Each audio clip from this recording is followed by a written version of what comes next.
Hi everyone, and welcome to our Lit in Colour Pioneers event. I'm so glad you've joined us today on this beautiful sunny day. I'm Pam McLaughlin and I work as a product manager on the GCSE English qualifications at Pearson. So again, thanks so much for joining us, and I'm really excited about what we're going to share with you during this event. And as you can see, let me just forward the slide. As you can see from the agenda today, you'll be given an overview of our most recent additions to our GCSE English Literature qualification, and that will be by our English specialist and English teacher, Julie Hughes, and she's going to be presenting the overview of the text, and I'll be handing over to Julie for that shortly. But first, I wanted to share some key points about the Lit in Colour programme and what to expect as a pioneer. Now, it's important to mention that the Lit in Colour programme is actually, let me just forward that so you can see. I really should mention here that it's important to know that the Lit in Colour programme supports inclusive reading in schools. And so we're really excited about our collaboration with Penguin and the Runnymede Trust for our Lit in Colour Pioneers programme. And this is the second year of running the programme. And as it was so successful and popular with the schools last year, that's why we decided to run it again. So as you can see there on that slide, I just want to quickly talk about the book donation that you're going to get, the library book donation. So first, I just wanted to mention that all the schools who participate in the Lit in Colour Pioneers programme will receive this donation. And it really is an extensive collection of books. And it'll be, you can use it for focusing on key stages 3, 4 and 5. And it consists of a range of genres, including poetry, non-fiction, biographies and literary non-fiction. And the book donation also includes lots of classic texts and lots of new writing from Penguin's contemporary and emerging writers. So it's really exciting.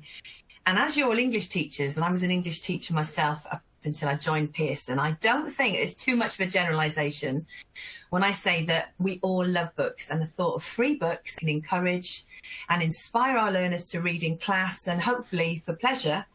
That's fantastic. So there should be something for everyone in the 300 donated book library. Librarians who were sent us from last year's book donation were really thrilled with the books. We had online events for librarians and resources to accompany the books. And there's resources from Penguin, and they cover the 3 different key stages. And it's really just about giving librarians and teachers ideas to talk about these different texts within the context of, your own schools and classrooms, and of course in your own teaching practice. So so it's really, really exciting. And there's lots of content that Pearson and Penguin have produced on on our platforms and on Penguin's platform and YouTube channels, including, for example, there's an hour session where Jeremiah Emanuel talks with Mallory Blackman about Boys Don't Cry, and there's an interview with Tanika Gupta about the Empress, and Benjamin Zephaniah joined us last year for an online event. So there's lots of great content there to sort of, to whet your appetite and just let you know what's available. So that's that one. And then when we talk about the GCSE donation, just to let you know that, as you can see there, it's basically, sorry, my internet cut out there for a second. You're back. Yeah, back in the room, as they say. So when we talk about the GCSE donation, the class set text for your set text choice, you'll get those in school in July, ready for you to prepare to teach in September. And as you can see there, you've got The Empress by Tanika Gupta, Refugee Boy by Benjamin Zephaniah, and adapted for stage by Lemon Cisse. There's that, Anita and Me by Mira Sayal, Cora and Boy and Boys Don't Cry. And Julie's going to talk about those new additions later. But it's just fantastic that you're just going to be able to get all your GCSE texts like that. So so we're really, really happy to talk about this today and see what you could get when you become a pioneer. So basically that's that. And then the other thing I just wanted to mention briefly was the Lit in Colour Pioneers Club. And as you can see on there, it says it's an after-school club boosting reading for pleasure through the book donation. Really what it is, basically, it's a digital pack of ready-to-go activities based around the titles in the book donation. And it's got a real focus on encouraging students to read for pleasure. So Penguin provide activities that are wide-ranging for teachers, librarians, or even Key Stage 5 students who can work with the Key Stage 3 learners, you know, like buddying up, etc. And it's recommended that this club is aimed towards Year 9 and possibly Year 8, depending on, you know, obviously depending on how you and your school's context and your own judgment with your learners and how they've managed with books at different reading levels. So this club, the good thing about this club is it's not only for avid readers, but it's also to engage those who might be interested in certain topics that they might not see in books. I mean, for example, included in the book donation is the How-To series, and that comes from the Murky imprint from the grime artist Stormzy. And I may be old, but I do know about Stormzy. And he did a great performance at the Brits a couple of years ago. So yeah, anyway, and it's a really great way for students to engage with real life issues and also to think about their own identity. Now, just to say, this isn't mandatory, you know, the Lit in Colour Pioneers Club, but it's not mandatory, for example, all schools who are taking part in the Pioneers programme. You don't have to do it, but it's available in the autumn term, and it is just another great resource to sort of, you know, add to everything else that's on offer when you join the Lit in Colour Pioneers Club. So yes, it's really exciting. And that's all from me at the moment, really. And now I'm going to hand over to Julie Hughes, who's going to be introducing the GCSE text. Can I just make one more point before I do that, though, just in case? If you wanted to ask any questions that are just, you know, sort of like individual questions, you can put those in the Q&A. But if you've got something that's more of a group chat, or you want to ask, you know, Julie something or myself, then can you put that in the group chat, which you can see on your screen. And that's it, really. So, Julie, I'm going to hand over to you now. Thanks very much, Pam, and welcome, everybody. Just to sort of reintroduce myself, my name's Julie Hughes. I've worked for quite some time with Edexcel on the GCSE English side, and I'm really excited actually to have been included in the Lit in Colour project and in particular the GCSE texts from the very beginning, really, and I'm very enthusiastic about all of them, so hopefully that'll come across today. Just to reiterate what Pam said about the group chat, you can find that along the bottom, I think, and you open it up.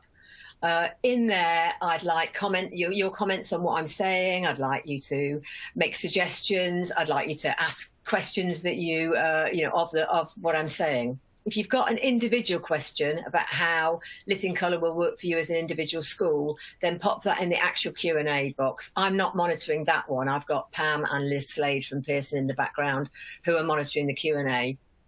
I am going to be monitoring the group chat. Sometimes I tend to be a little bit behind with that because I'm too busy with what I'm saying, but I will get to it eventually. So if you want to pop your general comments in there, or even just to say hello, then that goes in the group chat. Now, my aim today really is to whet your appetite, enthuse you about the 4 of the text and the poetry collection, and give you some sort of ideas about how you can introduce them in the classroom, why they're relevant to the classroom, and why students might enjoy them. So let's get started.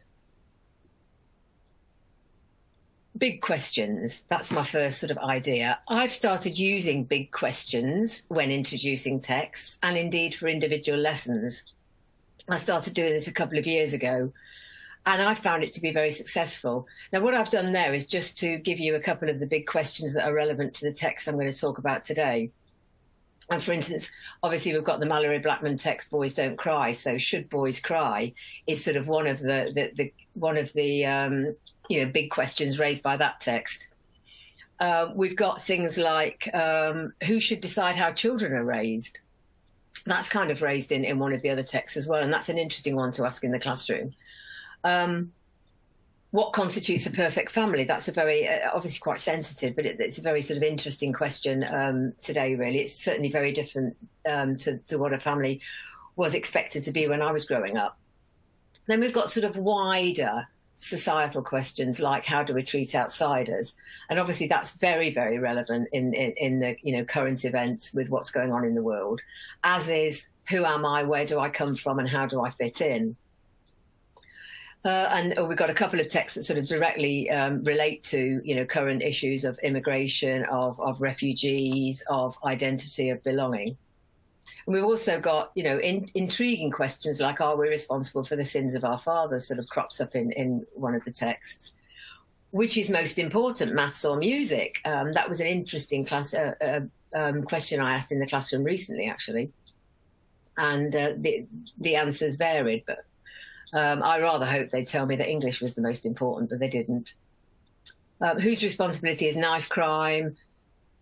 And, you know, how easy is it to be myself? That's one that is raised particularly by Boys Don't Cry. So I just wanted to kind of whet your appetite there and give you some ideas about how you can introduce a new text rather than diving into the text, or rather than even sort of diving into context and background, is to actually ask big questions like that relate to the text and get some discussion going. And it also gives you an idea before you actually start the text of how the students feel about the issues that are going to be raised. So let's get on to the first text then, Quorum Boy. Now, I must admit, I resisted this and read Boys Don't Cry instead when I got both books, because it's quite gothic in theme, and that really isn't a genre that I usually lean towards. But when I did, I must admit that I was surprisingly absolutely gripped by it. As the blurb says here, it is rich with historical detail, and it's a very interesting time. It's 1750s society, and it dealt with historical events and aspects that I didn't really know much about, actually. It is very moving. It is sometimes distressing. It raises some interesting ideas. It does pack a powerful punch. I think I agree with that. It has got lots of twists and turns, and it did win the Whitbread Children's Award. It is very gothic from the start, and what I thought I'd do is just to show you the prologue, and I thought I'd just read it to whet your appetite. A fine lady went to Stowe Fair. She was pregnant for the first time, and keen to know what the future held for her, she consulted an old gypsy woman. "Why, my dear, I do believe you will have 7 babies," said the gypsy woman, studying her hand. The fine lady went away and thought no more about it. When the time came for her child to be born, a midwife was summoned to attend the labour. "What have we here?" she exclaimed as she delivered first one baby, then another and another. "Oh, no," cried the young wife, remembering the gypsy's prophecy. "That can't be so." She wept. But sure enough, one by one, 7 little baby girls were born and laid into a basket. Gothic, it is. Intriguing, it is, and it's an interesting way to start a novel. It leads into ideas about how we enjoy narratives and why, and what prologues are for. It sort of sets the story up. I'm not going to read any more because I want you to read it and get enthused. But it's an interesting way in, and it raises questions that you can discuss in the classroom before you actually get to the story. I'm just going to summarise, actually. After that rather supernatural prologue, we then plunge straight into the point of view of a young boy, Meshap, and we meet his father, Otis Gardner, who is a quorum man. Meshap is a bit of a simpleton who is treated very cruelly by his father, and he has no one to share his feelings with other than his dog, Jester. Now, the first chapters deal with their travelling to Gloucester, where Otis brings in 5 children who he refers to as brats. Now, the name of the book, Quorum Boy, comes from the Quorum Hospital, which was set up for orphans in the 18th century. And the legend of the Quorum Man is that the Quorum Man will go around the country buying unwanted babies, hence the woman in the prologue there who unexpectedly gives birth to too many children and perhaps needs to give some away. The Quorum Man legend would have it, would take those children away and supposedly take them to the Quorum Hospital, where they would be looked after and found families. But as we see when we read on, Otis perhaps isn't as kindly as that. Then the book moves forward in time to cover the boyhood of Thomas and Alexander, and it becomes a lot more real, rather than the sort of slightly supernatural Gothic element that we get in the first couple of chapters. And Thomas and Alexander are choristers, but they come from very, very different backgrounds. Alexander's classic aristocracy, comes from a very large house, very sort of grand name, high expectations of him from the family. Thomas, on the other hand, is the other side of the tracks. His family are very proud of him, but they're very poor. So him being at the chorister school is a privilege. Alexander is perhaps being indulged. His family want him to move forward in a much more classical route and aren't very tolerant of his musical aspirations. So there's a lot there thematically in the book in terms of clash of cultures, clash of values. Thomas gets to know Alexander's family. So questions are raised through this tale about education, the value of education, family honour, friendship. And then there's a love story, which is actually very moving, bringing in gender ideas, which again are quite relatable. Actually, there is a sort of classic gender dilemma, which leads to the kind of final part of the story, which moves forward further in time. Throughout this, Meshach's in the background, adding a sort of gothic supernatural element and tying the whole thing together. The end is very suspenseful. It's very exciting, and I thought it was, the ending actually ties it up neatly, and it is very satisfactory. There is a full scheme of work on our website for this, and it's all resourced. It's easy to follow the resources, and it takes you through sort of about 20 lessons, all fully explained on there. So again, that makes it very, very easy for you to just go straight into the classroom and use it. It is editable. It's in Word format, so you can take that and adapt it, for your own uses, really, for Key Stage 3 or 4. In terms of how I would introduce it, I've already talked about big questions. I think the problem with a text like this is it's very easy to bog students down into historical context. And in my experience, even at Key Stage 4, I found students weren't very good at actually thinking about where one period of history fell versus another. They would assume that the Tudors were the same as the Victorians, etc. So talking about the 1750s is sort of quite disjointed for them and quite hard for them to relate to. So what I've done with a couple of texts recently is I've actually tried to value their knowledge and found out what they know in advance. So this text, for instance, could be approached like this. It could be, what do you already know about the slave trade? I mean, it's been quite topical recently, for instance, with the toppling of statues, with the whole idea of what we value in our past history and whose history is valued. So it's interesting, I think, before you start a text like this that's rooted in a particular historical context, is to actually find out what students already know, rather than giving them a history lesson, which they then find hard to relate to the novel. So I've done it that way, and it's been very successful. When you get the PowerPoint, I have given you a little link there to the British Library, where you can find out an awful lot more, for instance, about the Coram Hospital and about the aspects like slavery, which the book covers, and about orphans and orphanages at the time. So again, you can go on and obviously research it and ask students to research it.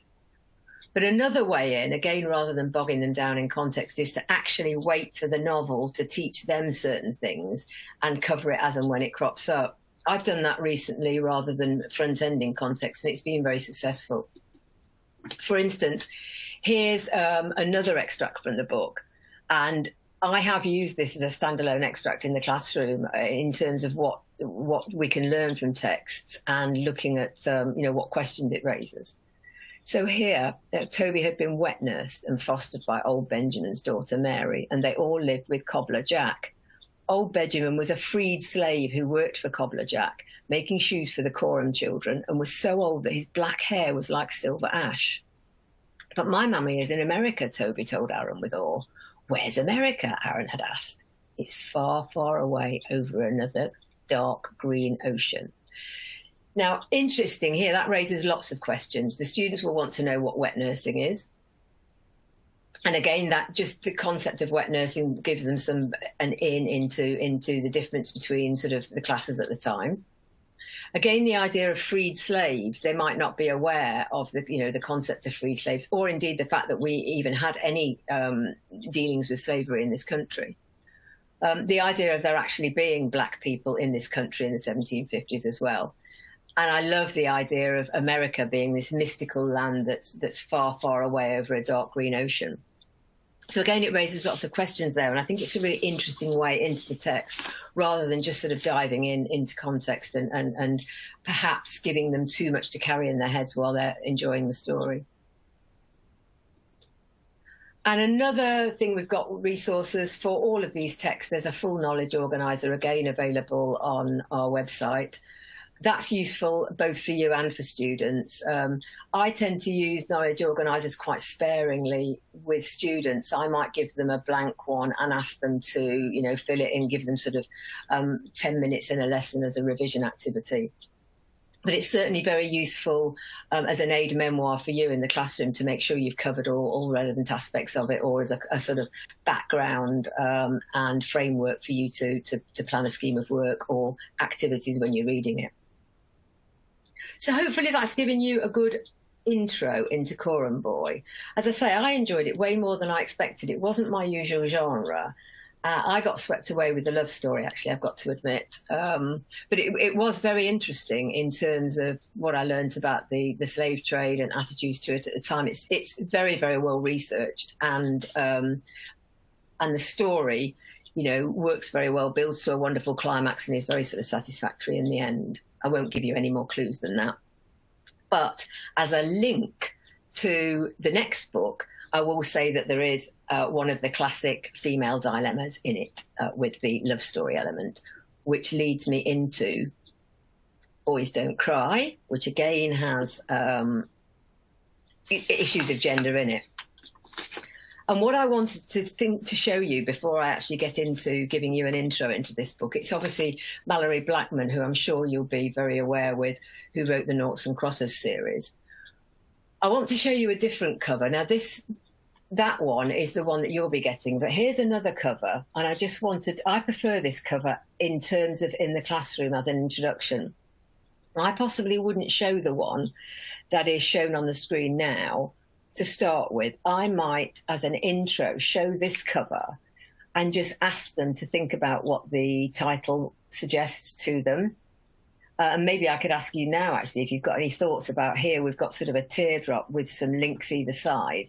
You know, perhaps you'd like to just pop into the group chat what you think that makes you think about the context and issues in the book, because I think it's an interesting cover to start with.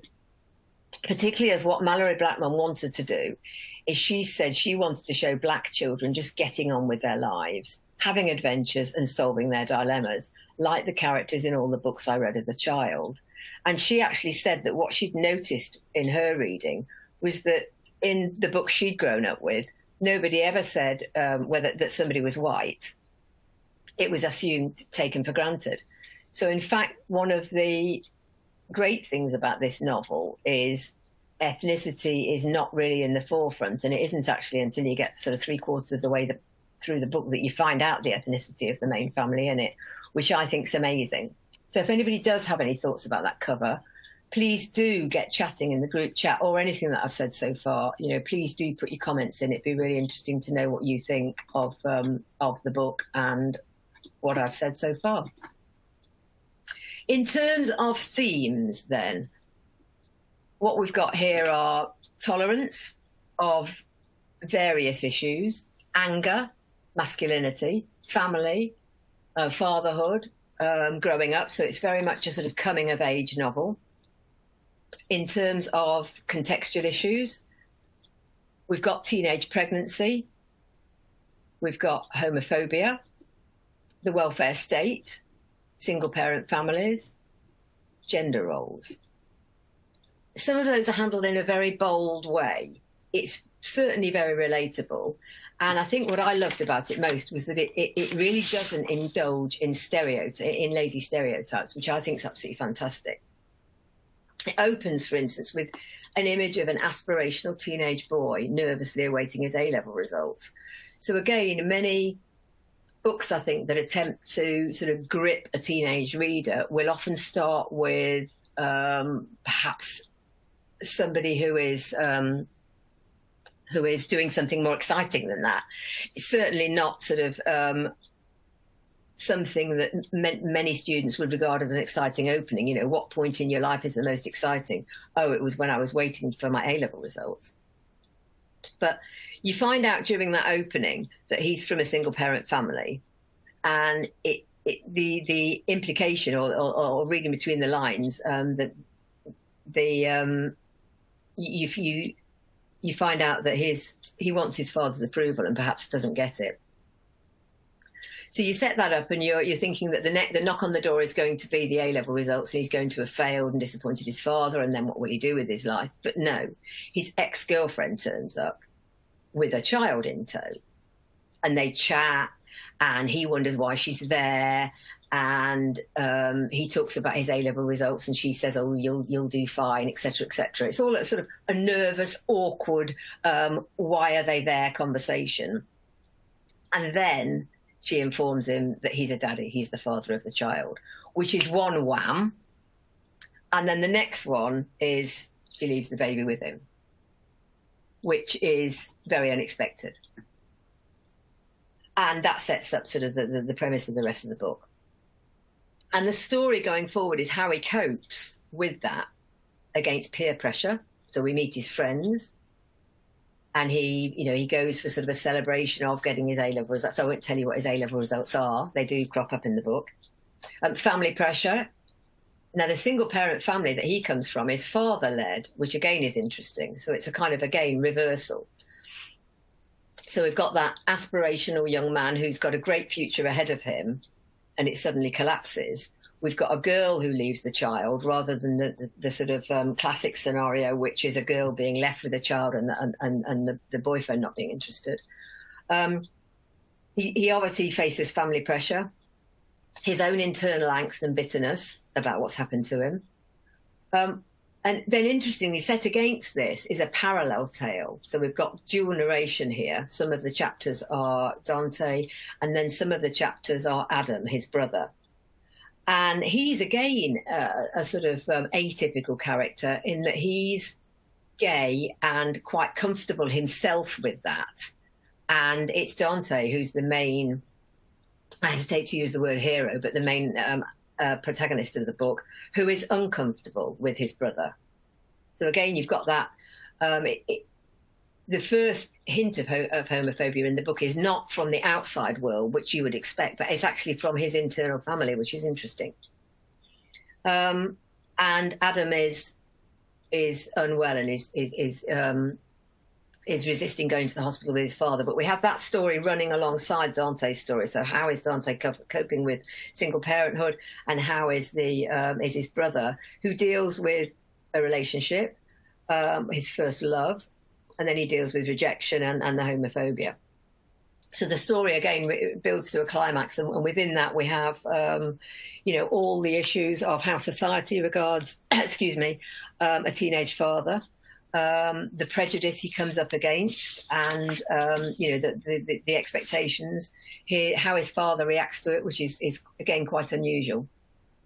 So as I say, one of the things I loved about this was the fact that it overturns a lot of stereotypes, and it doesn't go down a predictable, narrative path in that sense, which I thought was great. Again, thinking of how to open the book, how to introduce it in the classroom. This deals with a lot of modern issues, which again are very relatable. So rather than, going through them each in turn, what I'm doing, because I'm about to teach this in the classroom and I've done the introductory lesson, is I asked students this. I said, do any of these surprise you? And I actually took out some of those statistics. So they had to guess, for instance, how many single-parent households today were headed by fathers. And that statistic really surprised me, actually. What also surprised me, and I'm probably a lot older than most of my audience here today, was that I almost had to explain the idea of a single-parent family. Certainly when I was growing up, there was a great stigma attached to it, but we had an interesting discussion in the classroom about whether there is any stigma now. Obviously, those kind of issues need to be handled with some sensitivity depending on your class. But again, what the students were most surprised about was the fact that it was 1995 when a commercial with two men kissing to the sound of Tammy Wynette's Stand By Your Man was cancelled. They expected it to be a lot, as they said, they expected it to be in the olden days and not recent. That was quite interesting, I thought. And we talked again about the whole masculinity in crisis and how relevant that was to modern society, and how that was something that was now being talked about. So what it did, though, again, the same with the idea for Quorum Boy, is it gave them some basic outlines of things that might be raised. And we talked about them. I found out how they felt about them, what their views were, which was helpful to me, will be helpful to me when we actually read the novel. So I thought that was it. Again, it's a way of valuing what students bring to the novel, and I think that's really important. Is it's easy to assume that we have the superior knowledge, and I don't think we do when it comes to a novel like Boys Don't Cry. I think what we can do is really value their approach to it, their background, their feelings about it, and encourage them to share those and to bring that, so that what they can do if they're handling it as a GCSE text is bring a real personal response to it. Again, there's a full scheme of work, and there's a lot of links on it, linking to articles. And for instance, I suggest starting the masculinity issue with a chunk from the lunchtime programme Loose Women, where they talk about masculinity in crisis. But there's lots of other current things you can use. There's lots of newspaper articles about it. There's an awful lot that you can bring to this novel, from non-fiction, etc. And you can expand it out into, language skills as well as literature. So again, there's suggestions on the schemes of work for how you can, cross-fertilise with the language paper. And also for Boys Don't Cry, there is a PowerPoint lesson. What it is we did these in lockdown, actually, the first lockdown 1, when we felt that teachers needed some support for their exam classes, but before we knew that exams would be cancelled. And so we devised these PowerPoint lessons, which are intended to be a standalone lesson for a student. And when you go and look at it online, it's got a full recording, and they're told what to do at each stage, and it takes them through exactly how to write about each text. So there is one for Boys Don't Cry, and it's worth having a look at on our resources section, because it will take you through how to revise the themes, how to revise the characters, and how to put together an exam answer. So they're very useful. So hopefully that's got you enthusiastic. And I did have, somebody said that, interesting here, the cover leads you towards sort of slavery and restrictions.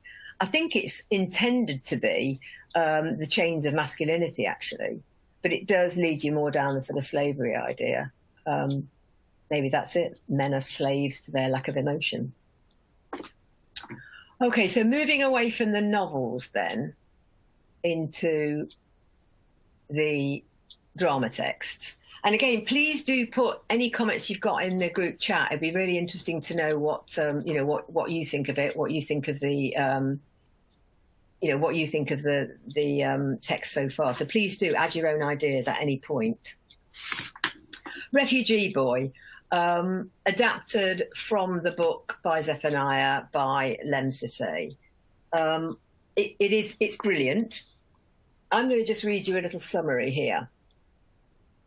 As a violent civil war rages back home in Ethiopia, teenager Alam and his father are in a bed and breakfast in Berkshire. That's a real contrast there, isn't it? Ethiopia and Berkshire. You don't get much more home counties than that. And maybe to students, you don't get much more exotic than Ethiopia. It's his best holiday ever. The next morning, his father is gone and has left a note explaining that he and his mother want to protect him from the war. This strange grey country of England is now his home. Again, that idea of England being the strange place is interesting. On his own and in the hands of the social services and the Refugee Council, Alam lives from letter to letter, waiting to hear something from his father. Then he meets car-obsessed Mustafa, the lovely out-of-your-league Ruth, and dangerous Sweeney, 3 unexpected allies who spur him on in his fight to be seen as more than just the refugee boy. And again, we've got interesting themes here, very, very relevant, obviously, with what's going on currently with Ukrainian refugees. We've got the whole idea of belonging, the whole idea of family, what is a family, friendship, prejudice, again, very topical, conflict, very topical, and violence. And in terms of contextual points that it raises, we've got knife crime, the care system, which is interesting in itself, which some students may know nothing about. Again, obviously some sensitivity in the classroom, should you have looked after children. Civil war and war in general, and the importance of language and how that leads into your identity. And what I wanted to do actually was just to read you what Zephaniah hoped young people would take away from the early performances. And he said this in an interview for the West Yorkshire Playhouse just before the play premiered. He said, I want young people to question the press. I want them to question everything. But most of all, I want them to understand that anyone can become a refugee. And so they must be compassionate. I want them to understand that the biggest victims of war are not the politicians or even the soldiers. It's the civilians, ordinary children, women, men, and animals. And I think that's really, really poignant to read that out now, thinking what's happening in the Ukraine and what we may be experiencing here with an influx of refugees.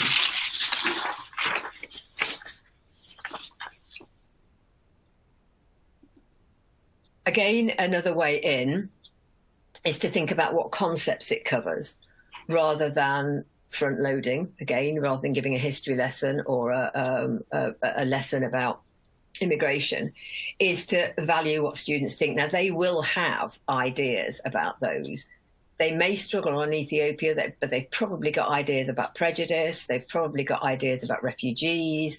They may have certainly ideas about knife crime, what it means to be British, what Britishness is, what immigration is, what violence is. And I think particularly with a text like this, given what's happening in the world at the moment, I think it's very important to discuss these concepts from the very beginning before you even start, and actually tease out students' thoughts and values on things like this, because that will help you to if you like, marshal further discussion as you read the text. And also, knowing their preconceptions is interesting, because then you can think about how you present issues when they're raised in the drama text, and what you want them to learn from the text. I think that's important, is that rather than just thinking we're going to learn how to write about this text, I think it would be lovely if we just talked about what we are going to learn from the text. And I think texts like we've already covered, Coram Boy, for instance, and Refugee Boy, can teach students an awful lot about the world in which they live, and in the case of Coram Boy, how we came to create that world. Another way in with the concept is to think about which of these areas interests them. I've put together some facts there that I did when I was doing the scheme of work. And again, it's interesting to look there at the figures: 126,720 refugees in the UK, with 45,000 pending asylum cases. And the statistics there about knife crime: 4,572 young people were sentenced in 2019 for carrying a knife. Maybe take those statistics away, see what students, what they think. Obviously, the whole idea of Black Lives Matter is a large issue that again, the novel has some, the drama has some ideas about, as does Boys Don't Cry. The whole idea about living in care, how many people.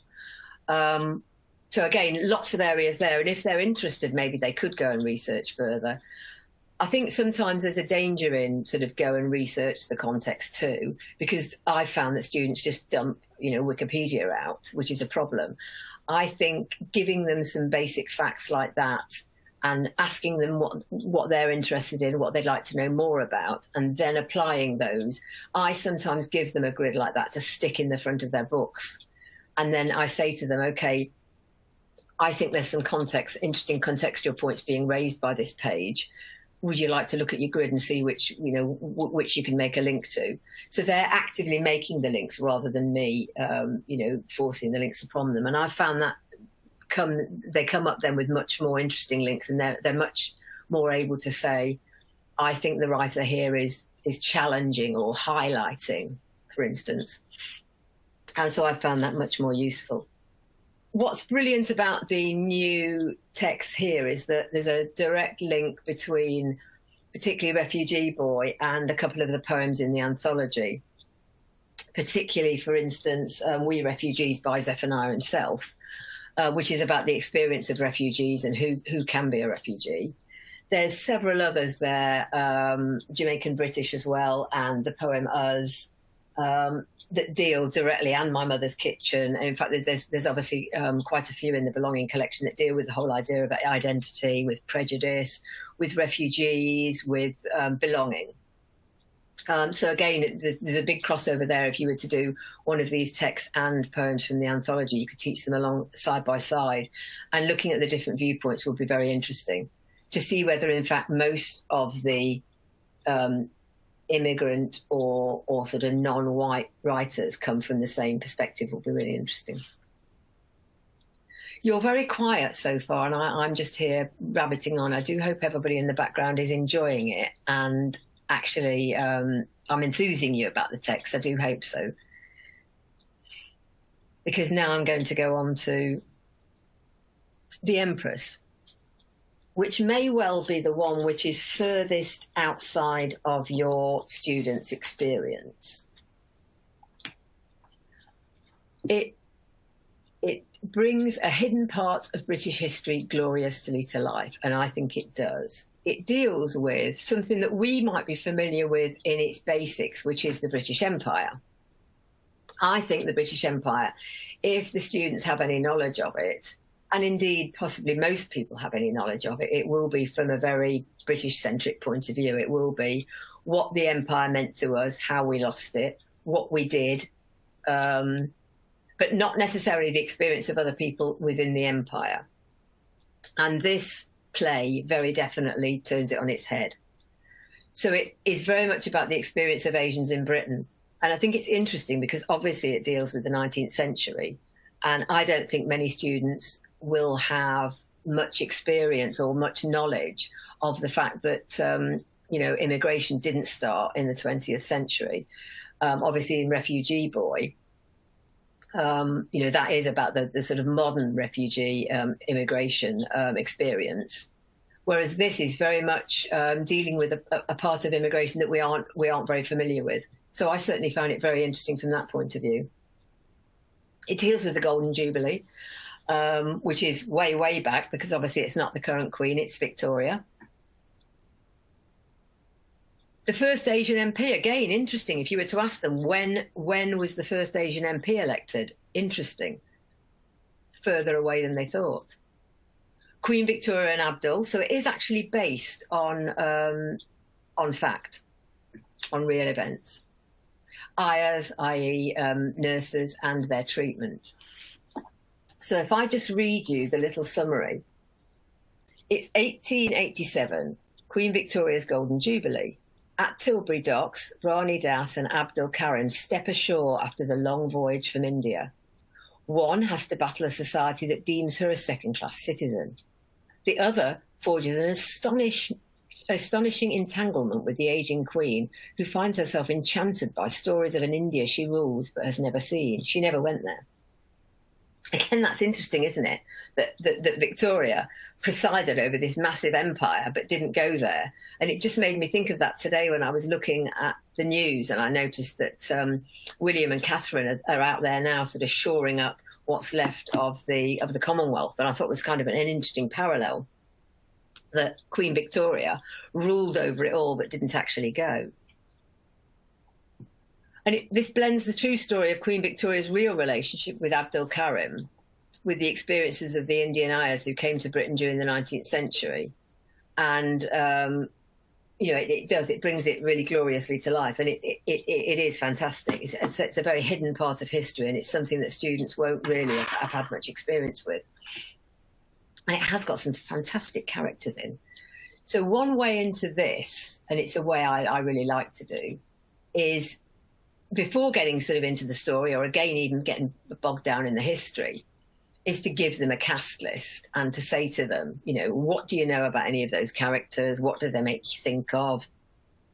I often give them a character list and say, sort of make predictions about these characters. I get them to ask questions about the characters, you know, come up with 3 questions. I get them to group them. So without giving any categories out, I'd say group them into 3. And it's really interesting to see what the way their minds work in terms of unfamiliar words. I might probably explain what an IR is, and but other than that, I would try and leave it open. Then I'd get them to rank them, gender them, that kind of thing, so that they can already start to see, you know, and make predictions about what might happen in the play. The ranking is really interesting, actually, the sort of hierarchical ranking. Again, to see how their minds work. Do they, you know, obviously put Queen Victoria and Lady Sarah first? Do they join, you know, Sir John Oakham? Do they put those right at the top and then different groups underneath? Is interesting. I'm going to now hand over to Pam, actually, who's going to talk to you more about the Empress. Are you there, Pam? She's going to talk you through some new resources. Hello, sorry, Pam. I am indeed here. Great. Give me a rest for a moment then. Yeah.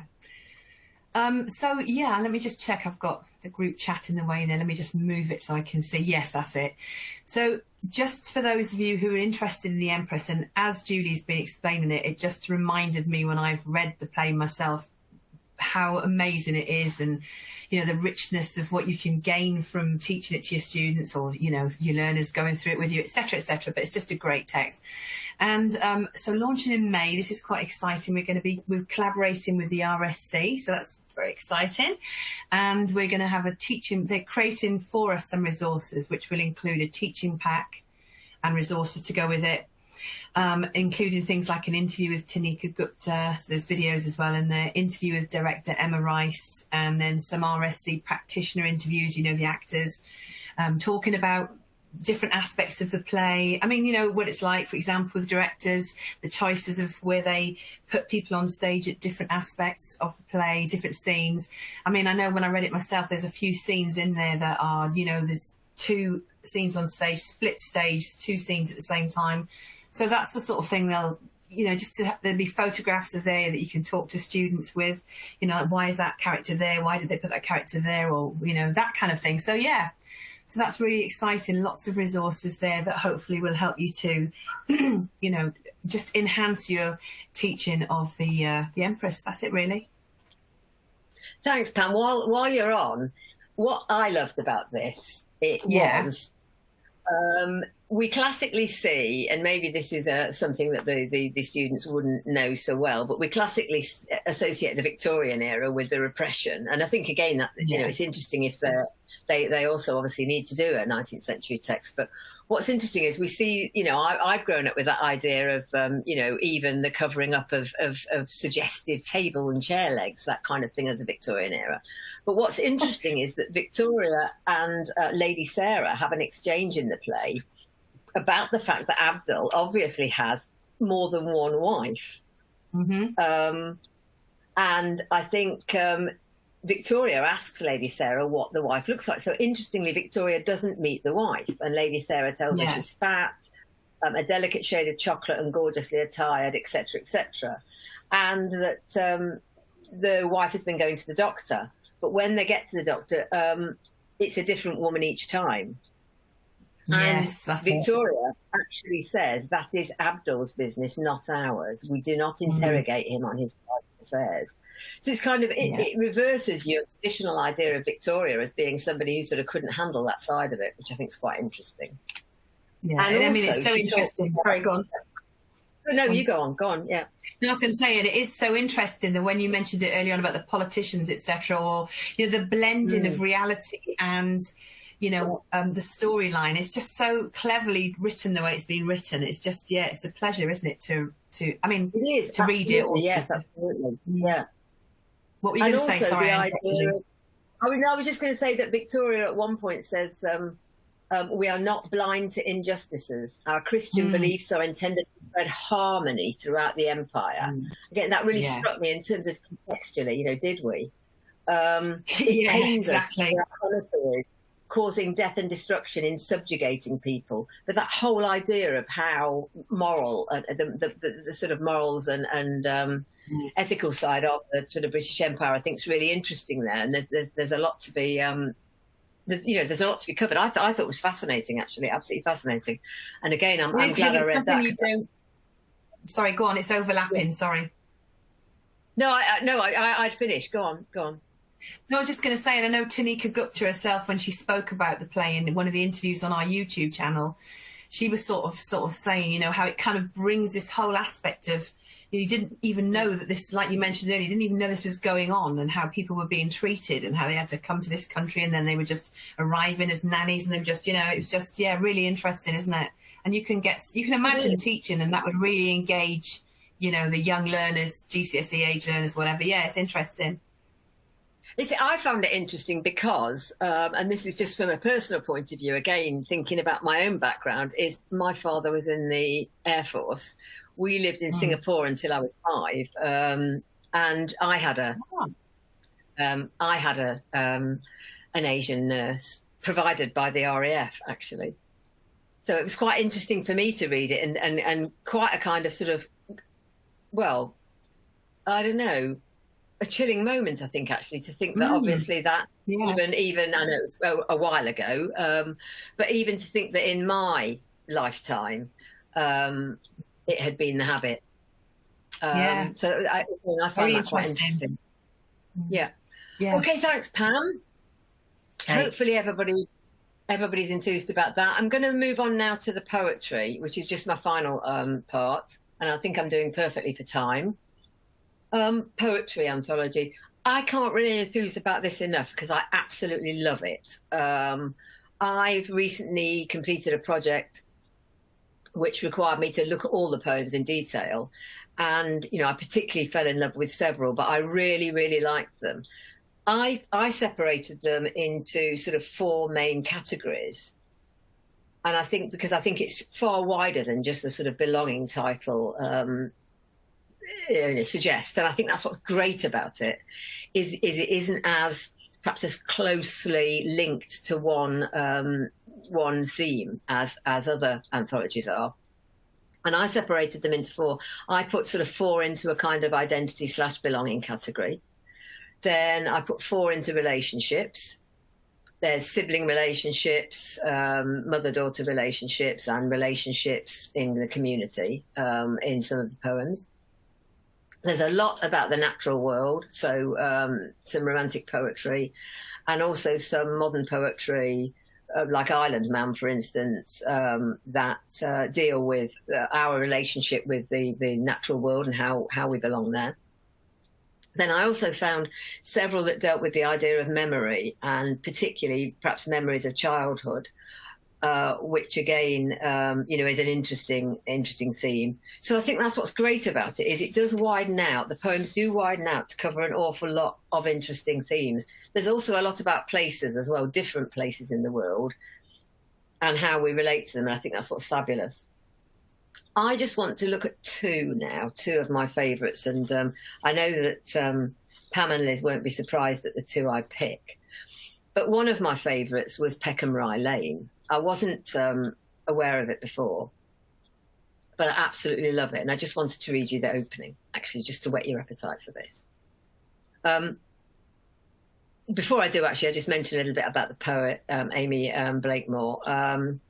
She lives and works in London, and this poem draws on her own experiences of living in a big city. The sun today, it leaks desperation.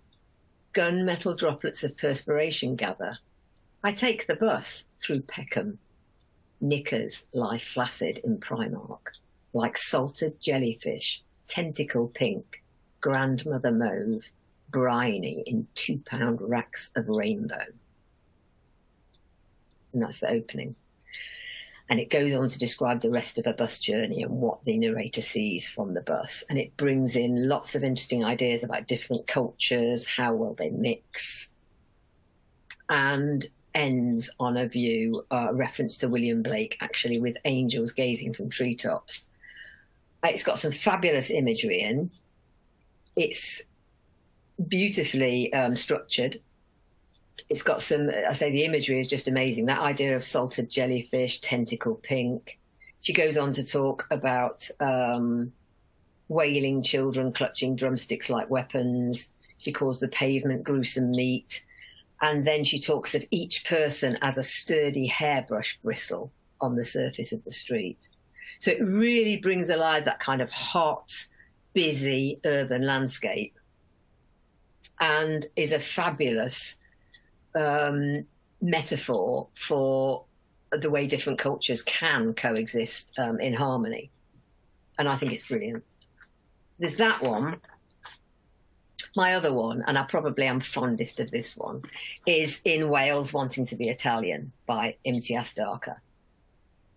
And you'll probably be aware of her. She wrote a couple of poems in other collections for, most exam boards use at least one of her poems.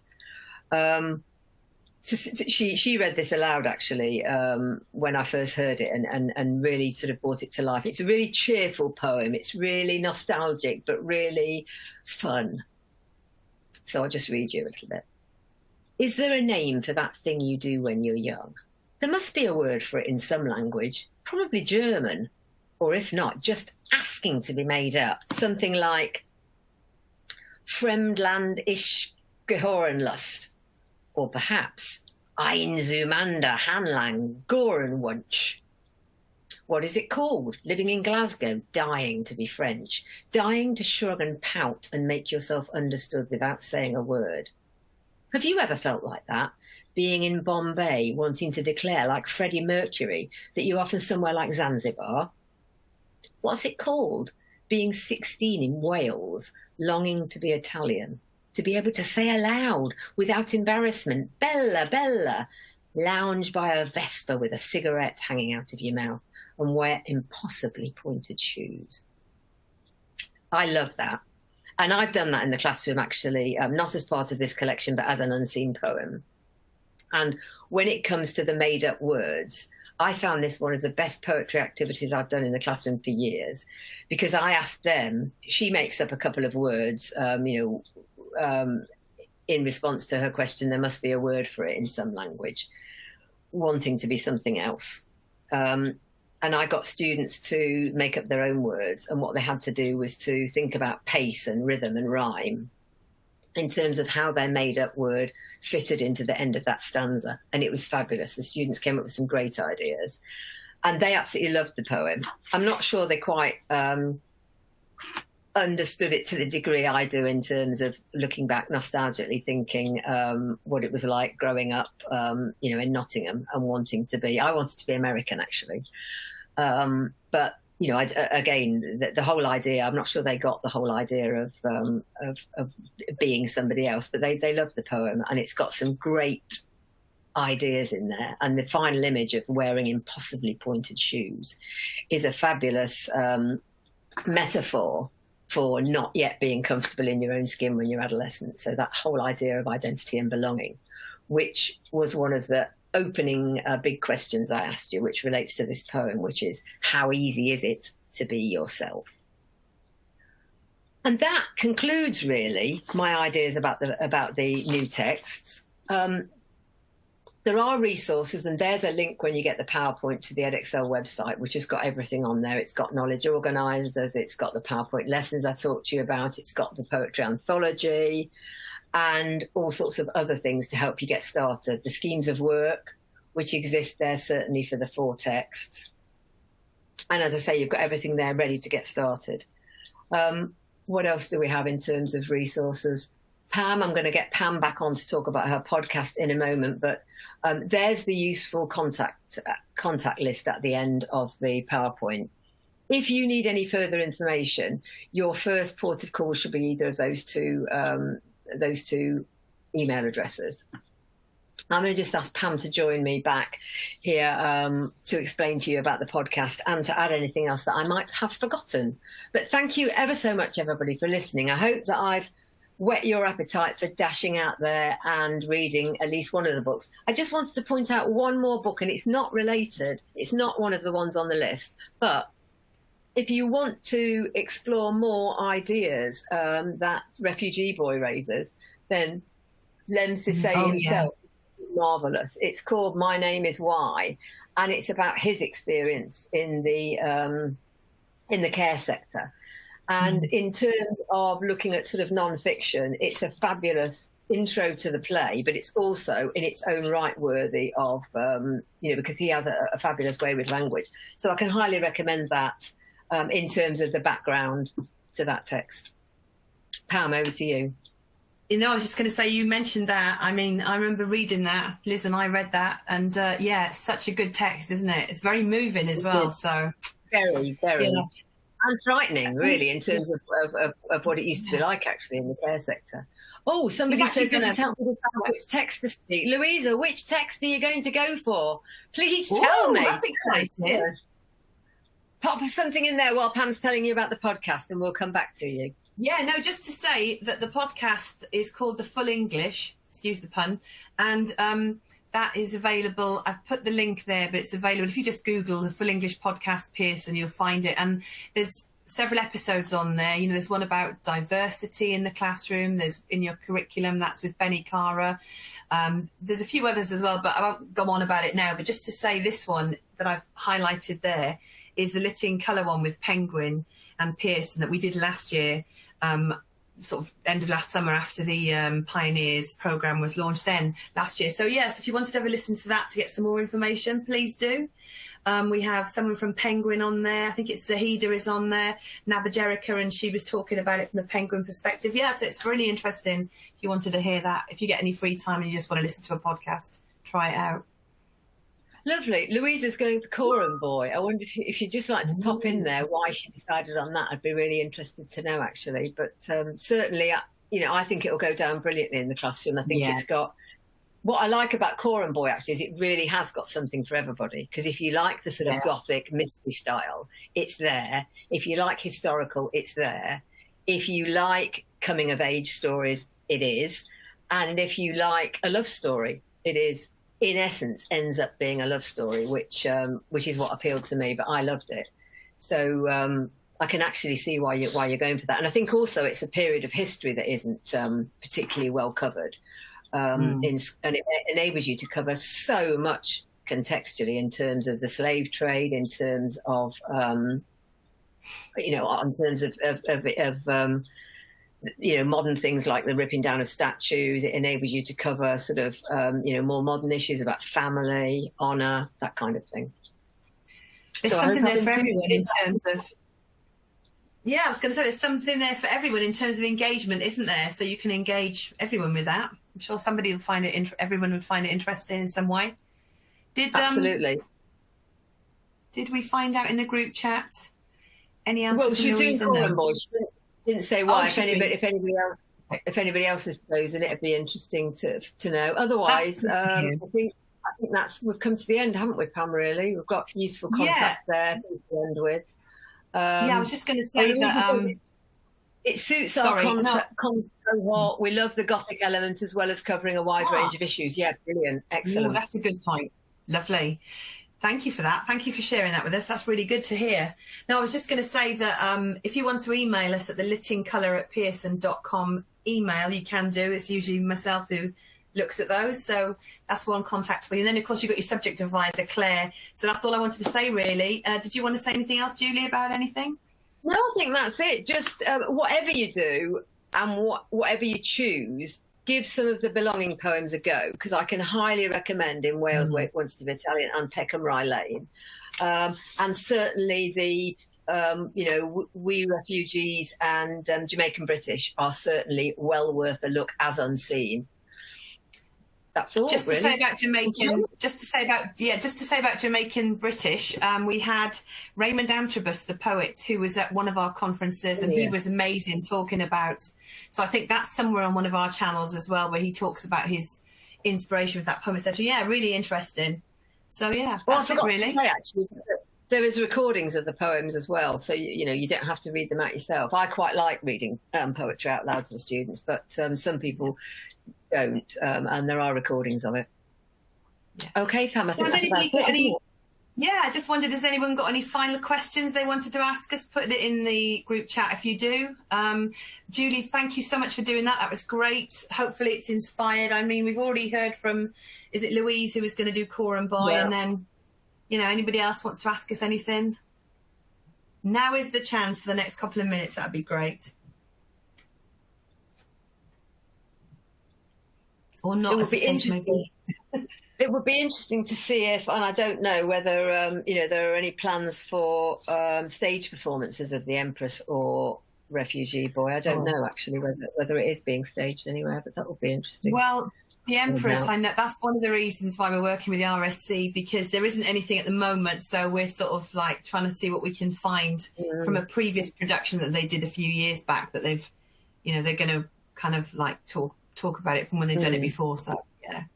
So that's it. I don't know about Refugee Boy, but you never know. Maybe one day, hopefully, they might start doing those plays again. Be good. Okay, well, I think we can probably call it a day then, wrap it up and let you all go off to have a lovely evening.